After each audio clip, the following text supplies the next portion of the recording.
Joining us now, former acting labor secretary Julie Su in the Biden administration, and back with us, Semaphore White House correspondent Shelby Talcott. And Secretary Su, you posted Trump, quote, hates the truth. That's why he tries to hide it. What should we make of the ouster of the Commissioner of Labor Statistics here? Well, it's outrageous, but it's not surprising. It is consistent with a practice of hating the truth, of not wanting people to know what's actually going on, and then blaming the people who tell it. This is, sort of classic authoritarian behavior. It's also classic Donald Trump. The reality is the Bureau of Labor Statistics has, for decades, gathered reliable and the most comprehensive data about our labor market that there is. That's why it's considered the gold standard. That's why markets, private actors, people respond to it because of its reliability, because it's nonpartisan. It's not numbers pulled out of thin air. It's actually through surveys conducted primarily by dedicated public servants who know what they're doing. And Donald Trump, fortunately, at least says what he means, and he didn't like the numbers, so he's trying to say that they're false, when the reality is that his economic agenda is devastating.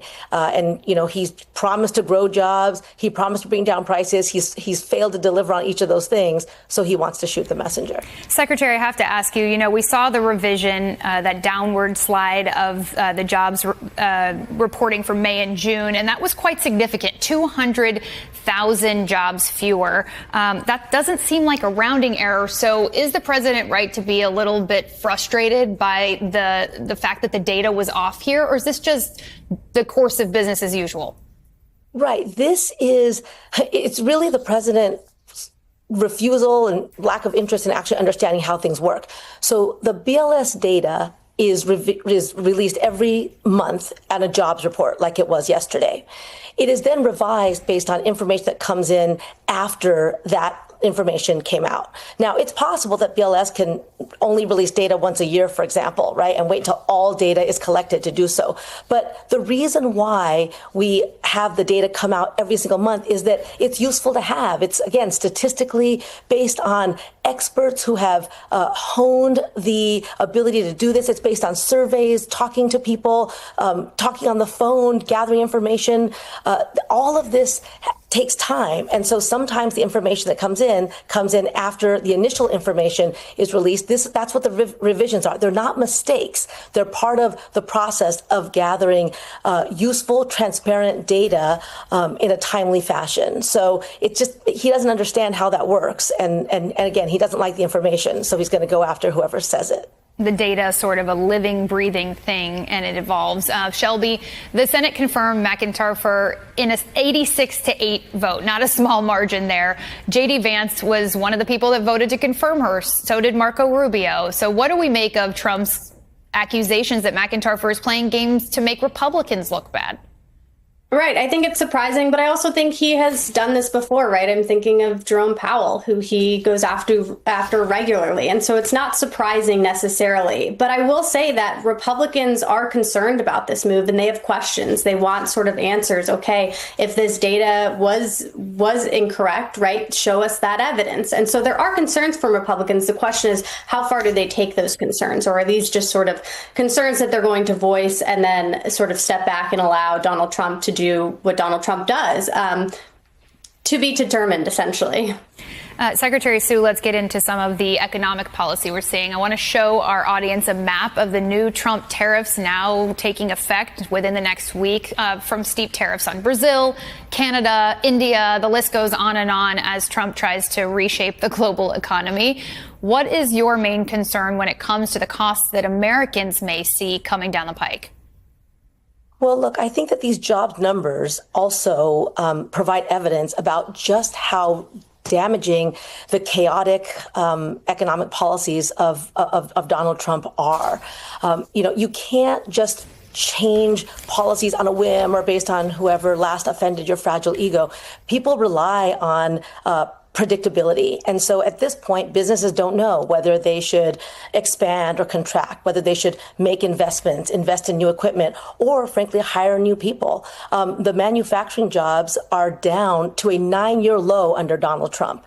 And so his policies are having a direct effect on working people, on the availability of good jobs, and on the security and future of people who, heard him say he was going to expand jobs. Of course, last time he said the same thing, promised an infrastructure week that never happened. And this time, the same thing is happening in manufacturing. He's just not able to deliver, and his policies are directly responsible for that. Shelby, last night, Donald Trump once again attacked Fed Chair Jerome Powell. He said he should resign. His term does not end until the end of next year. What does Trump hope to gain by ramping up these attacks? And could we see the axe come swinging for Powell? I think it's pretty simple. He wants Jerome Powell to lower interest rates. And so he's hoping by sort of publicly pressuring him that the Jerome Powell will go ahead and do that. And we've seen him do that, pressure Jerome Powell over the course of this last 6 months. It doesn't seem like Jerome Powell is going to give in. Now, what I will say is there does seem to be administration officials who are sort of quietly pushing back on the idea of Jerome Powell being fired. There are lawmakers who are concerned about it, and perhaps that ends up giving Donald Trump pause. And we've heard Donald Trump sort of weigh the ability to fire him and suggest that, okay, his term is up in a few months, and maybe he ends up waiting it out because he's hearing from folks that he trusts who don't want him to fire Jerome Powell. So the interesting thing here is that the job market appears to be softening a bit, Secretary, and you would think that Trump wants Fed Chair Powell, his whole gripe is he wants him to lower interest rates. So could this now lay the groundwork for the Fed chair to make a different decision? Right. I will say what I always said when I was in office, right? We don't comment on Fed policy because we respect that it is an independent agency. But the point is that when you get information like this as the president of the United States, the hope is that you would actually try to figure out what you can do to make things better, right? Instead of attacking the facts, you would try to decide whether you should reverse course, whether the policies that you're pursuing are not the right policies for the American people, whether the promises you made that you're not delivering on are actually, serious enough that you should do something about them.